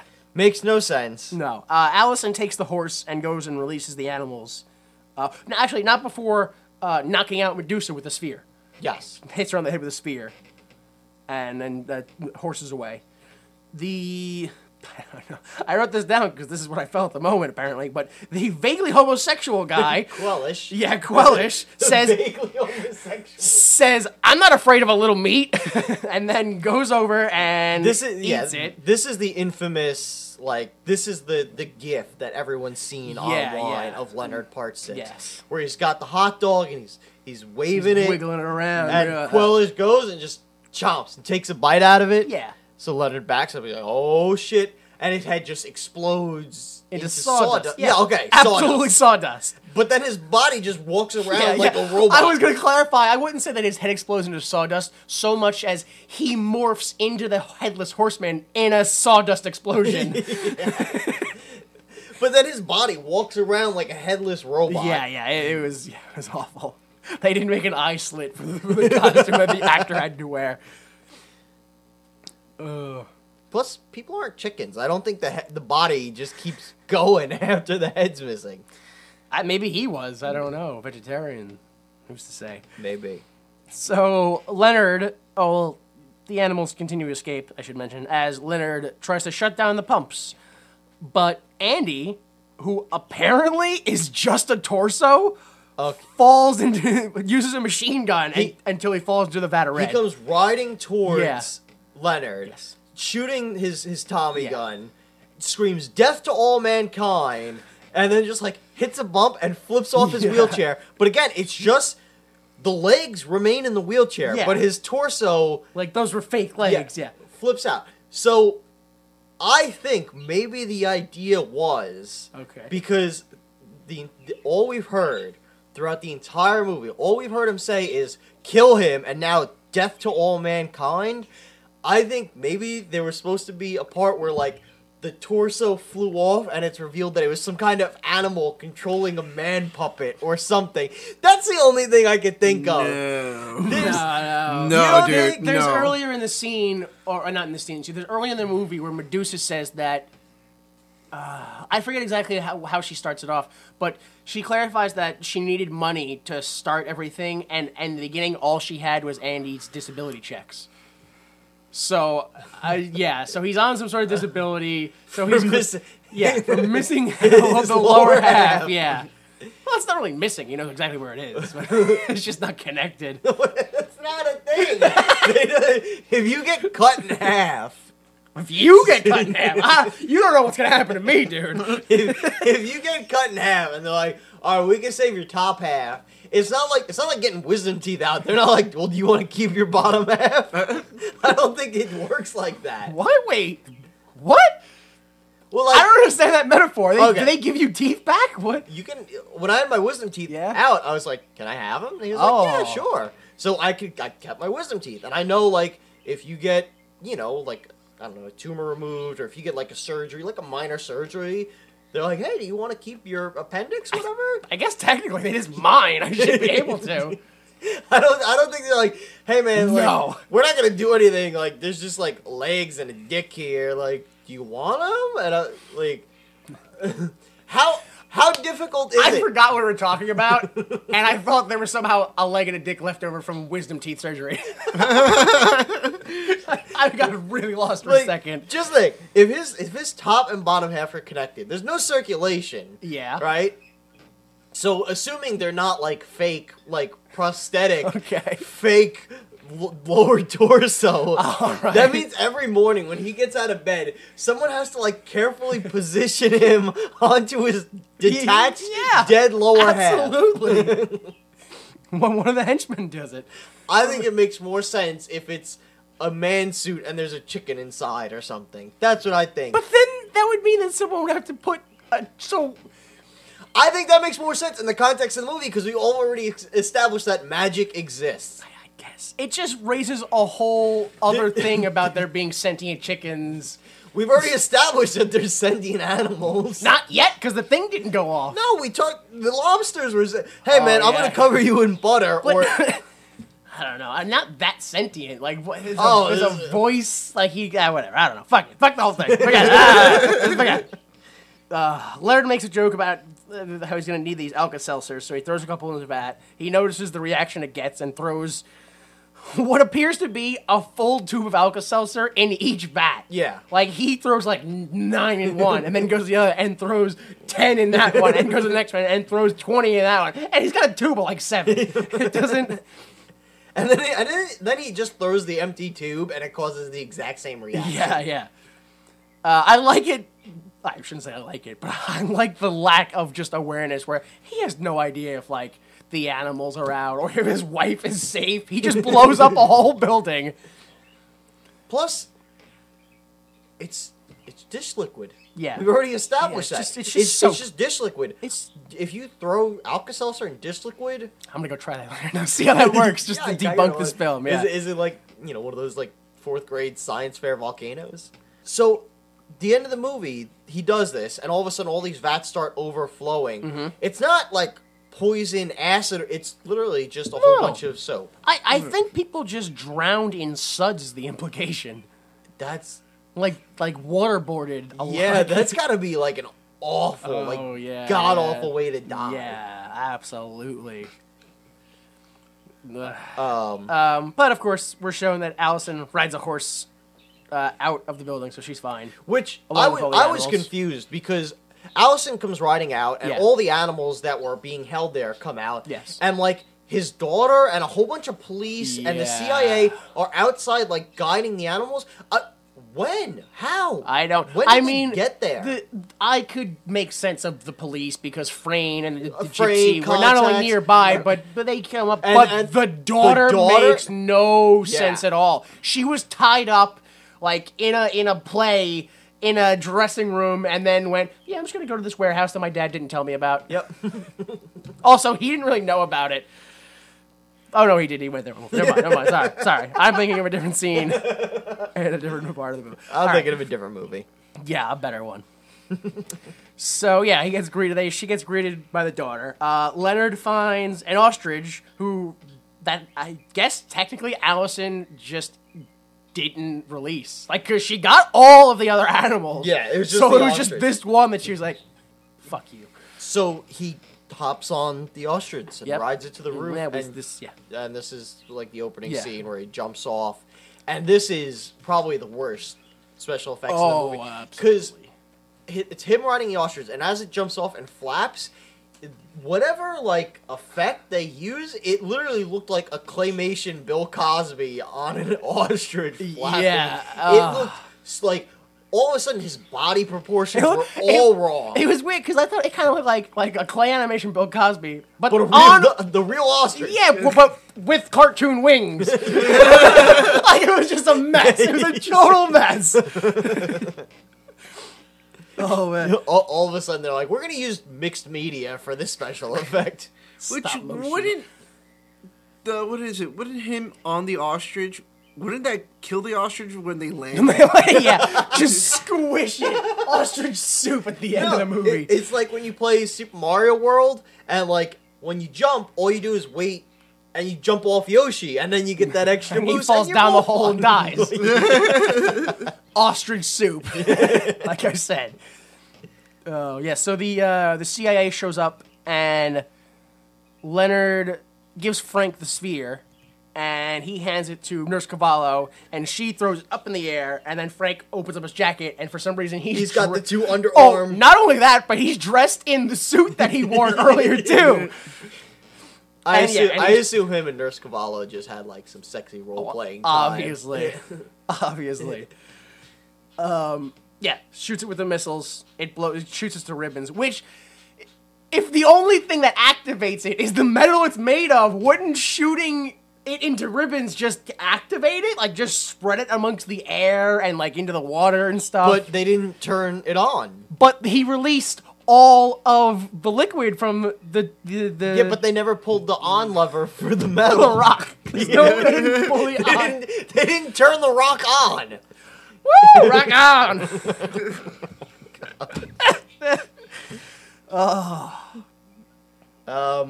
So then the CIA is mad that they blew it up, Yeah, he's but like, then they just "Yo." get covered in soap. You'll never work here again. And he's like, I don't want to. And they walk away. He runs away with his family. And then they just get covered in soap.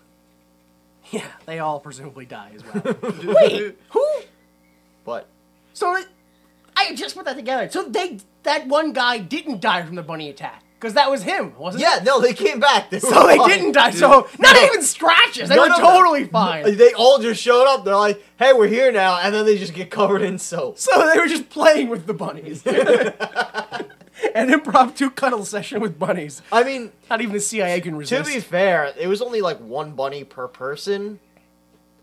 Like, I don't think turning on the rock gives the animal super strength. Now I'm presuming there's a deleted scene where after Cosby leaves with a sphere, they cut back to all the CIA agents who just crush rabbits in their hands. I mean, I'm pretty sure that's exactly what happened. See? Yeah, that's why I said it was a deleted scene and not a made up one. So yep, they get covered in soap and presumably all drown in soap.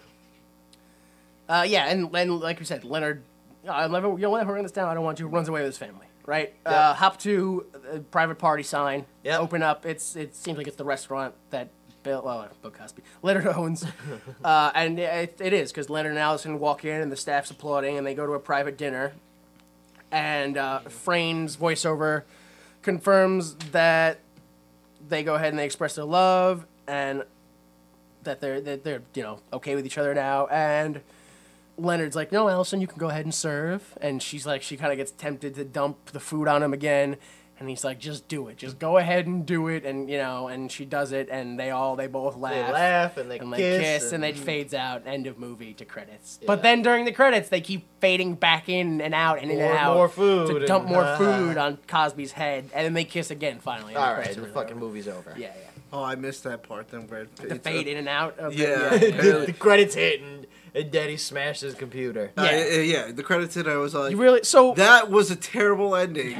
So she dumped the last thing, the soup on him. Yeah. So you didn't see when they then put the pie in his face and then dumped a whole plate of spaghetti on his head. No, I missed all that. Yeah, it got worse, dude. You're lucky you turned it off immediately. Yeah, because like I said, as soon as that hit, I was like, wait, this is the ending? Him telling her to put soup on him? Fuck this movie. I was like, good, I'm done. Turn me into the Iron Sheik. Fuck the film! I fuck you, Hulk Hogan, I fuck you! I take the film, break its camel clutch, then fuck the ass. Humble, old school.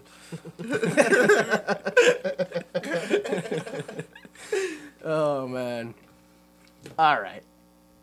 So, yeah, what do you guys think of the film? Just... Oh, my God. It's just awful, right? It's terrible. It's so bad because, again, are you trying to be a spy parody movie? Yeah. Are you trying... Because, look, if that was the first question I asked wasn't this supposed to be a action/comedy/ sci-fi film? Because I didn't feel like it was. No. Far too much magic, far too much... I don't know. I don't... Yeah. I don't know what this movie is supposed to be, what it's trying to be, It's everything. That's the problem. Everything. Because you take a movie... I would have stuck with the sci-fi more if I were them, instead of, I wouldn't give a fuck what they... I would just stick with it, yeah. Alright, you want to have a rock that you turn on to, Fine. Whatever. Just do it. You want to have a love story? Just keep telling the love story. If you want to have a chicken in a man suit that only knows a couple words... It's not. Yeah, it was just all... take a movie like Naked Gun. The movie is so ridiculous. But they're like, no, we're just going to play it straight. This is a cop movie. There's no magic in it. We're just... And it's funny. And this is like, nah, we're just going to do all kinds of weird shit. We're a love story, and we're sci-fi, and here's our 80s montage, and here's our action, and here's our man and chicken suit man.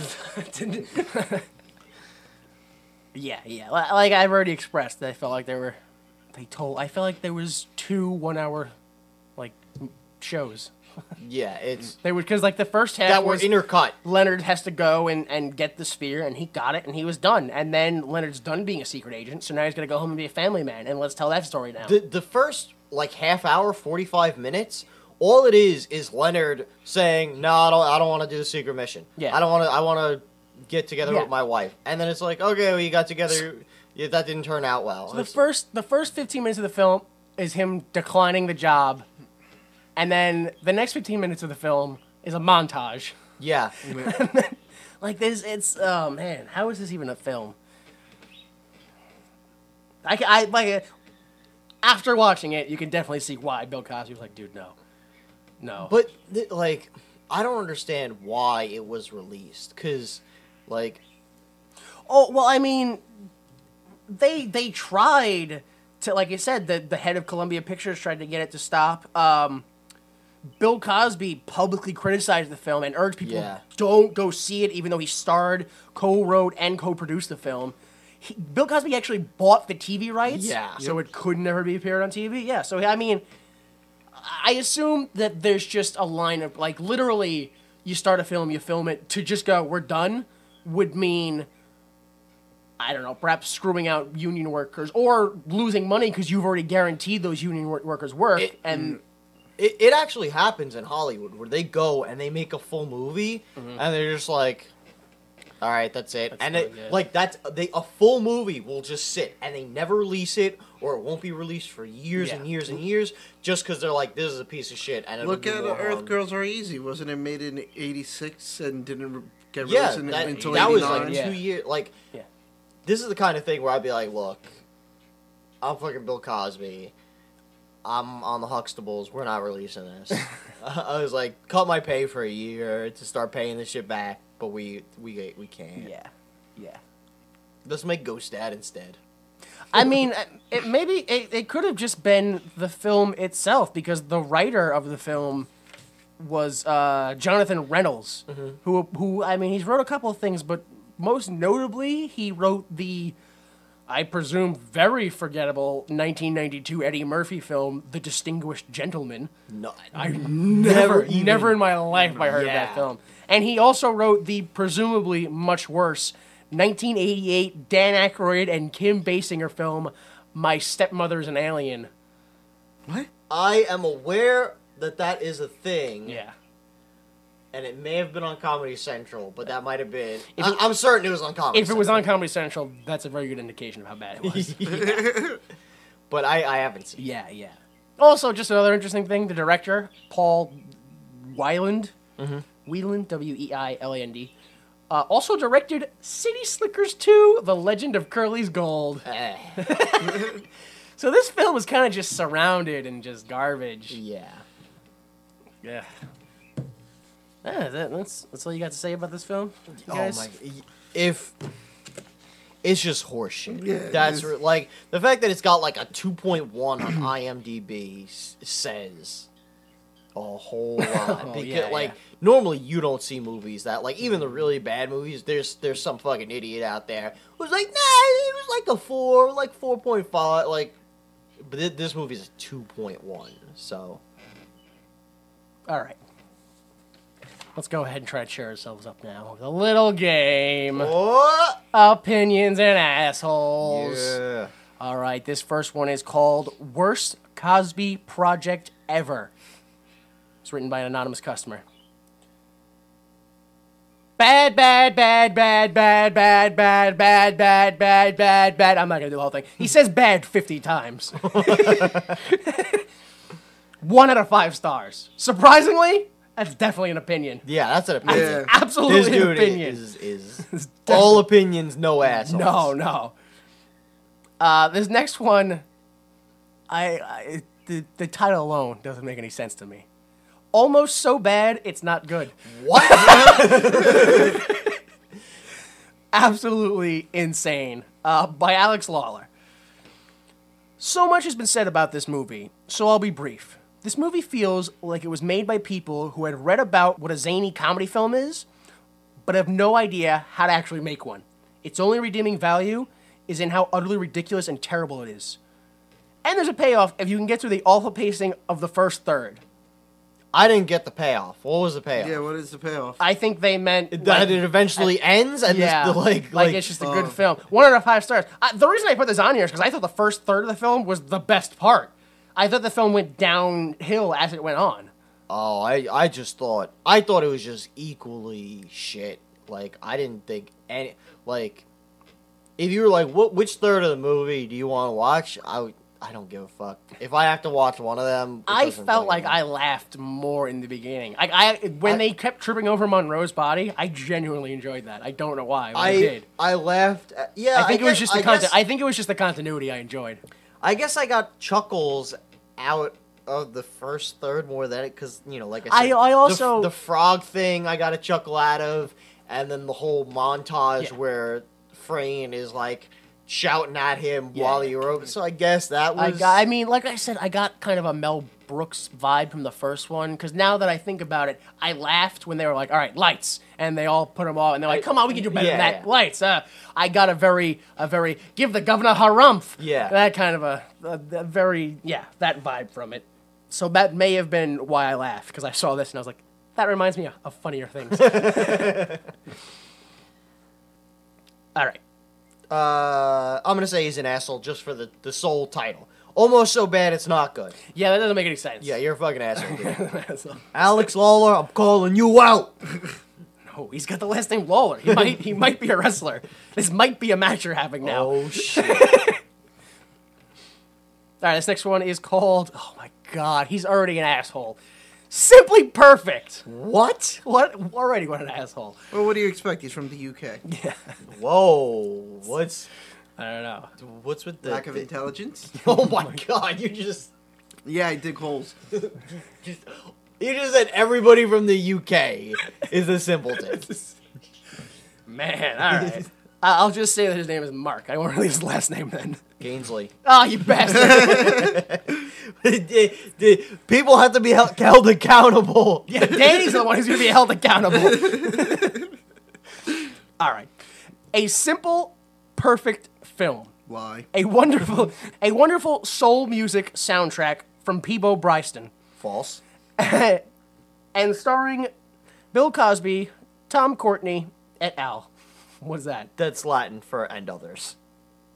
Why the fuck is he speaking Latin? Whatever. That's you know when you use that when you're fucking citing shit. Yeah. In like, I gotta write my history thesis, and there's 40 authors to this book. So Winston and Dunstan et al. That's the only time you use that. Didn't even finish his book review, and we already hate him. Well, which is fine, because the next one he says is nothing more to say.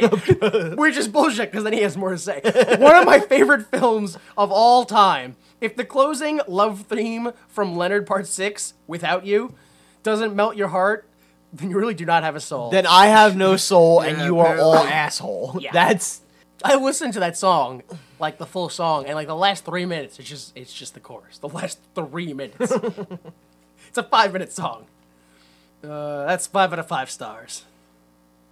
Dick. What a dick. Seriously. All right. This next one, the title doesn't make sense based on the ratings, but this one is titled, This Movie is Really Weird, by Anonymous. Leonard Part 6. This movie is really cool. Watch it under the influence of mind-altering substances for full enjoyment. It's so weird. 5 out of 5 stars. I'll give this dude the opinion, because this dude, he was like, you know Yeah. what? Get fucked up and watch it. Yeah. Yeah. Like at least he didn't enjoy this while sober. Yeah. It definitely seems like he's genuinely suggesting that you take drugs and not like an asshole. Like, you gotta be on drugs to love this. Like, bruh, you might as well. Yeah. It seems like he's genuinely like, oh, yeah, maybe just get a little high, get a little drunk, watch it, and he'd be like, dude, this is so stupid. It's fun. Yeah. Yeah, no, actually, opinion, I think, as well. All right, last one is, for some reason, I think this was Bill Cosby at his best. Of course, they were anonymous. Okay. This is where you come in, apparently. One must realize that this is a spoof of all spoofs, except for the name given to the spy, Leonard Parker. 5 out of 5 stars. Okay. Yeah. This is the greatest spoof of all time. It spoofs everything except for his name. It's just Leonard That's it. Parker. That's the one. There's no joke. That's not a joke. spoof. That's just Yeah. his name. It's his name. It's not a joke. Every other name, total joke. Idiot. Yeah. I don't know. I genuinely don't know if he's an asshole or if he's just a dumb guy with an opinion. Damn you, a customer, you moron. Oh. I'm gonna call him an asshole. Yeah, all right. Yeah. He's causing me discomfort, so he's an asshole. Would you guys make Nope. a sequel? No. No, really? Because think about it. Even if this movie was somehow a box office Yeah. success, do you think it would be Leonard Part 7, or would they just skip to like Leonard Part 9 or Part? My I wouldn't assumption. even do a prequel to. That's where my Oh, a assumption prequel? was an action-driven prequel that explains to you how he got to the position where his wife left, because basically the way the story tells is he was a CIA agent. His wife left him because she found out he was doing something that she didn't like. Yep. And that happened 7 years ago. Yeah. So that means he was in the CIA, got married, still in the CIA, had a daughter who reached the age of 11 before his wife left him. I think that's enough for 5 movies, especially if the first 3 have nothing to do with the family.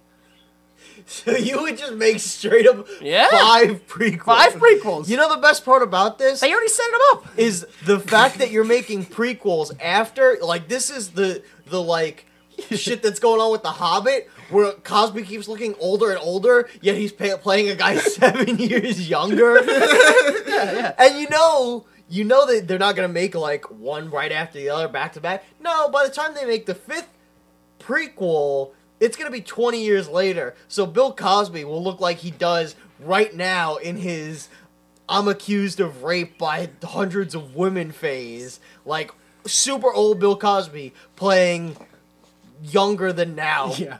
Younger than Bill Cosby from, like, 1940. Because the time frame goes back 6 parts. I don't know.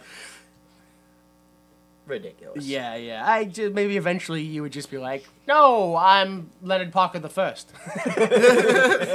We didn't talk about it.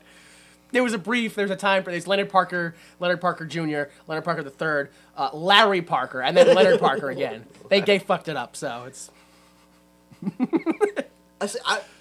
I'd be down with that prequel if it was like all of his ancestors. Like, I was gonna say if there was like secret agent slave Parker, but that's just because that's the first. What are you gonna do? That's the history. That's history. I'm gonna pretend it didn't happen. It is what it is. Look, we either sweep it under the rug or we acknowledge it. I'm acknowledging we make it. lots of cash off of it. Look, 12 years a slave did pretty good, all right? Nobody complained about that when they were like, "Oh, you're making money off slavery." No. Well, you're telling an important story. You're not making money off. A lot of people complain making money off slavery. That's what that whole Civil War thing was about. All right, this has been weird. Yeah, this has been a real weird episode. Just like. Okay, good. No, I was gonna. All right. Oh God. Yeah, just like those drinks those girls had, because there were roofies in them. They didn't notice what was at the bottom. Oh, the popcorn tub. It was Bill Cosby's penis. Oh my God, I hate you. I hate. Oh, we were so close. We almost ended on like a real good note. And you guys are like, no, dude, I got some poop in my butt. Let's shit all over this thing. Just like Bill Cosby did to those unconscious women. There's no allegations of shitting. There was zero. How did they know? They were passed out. He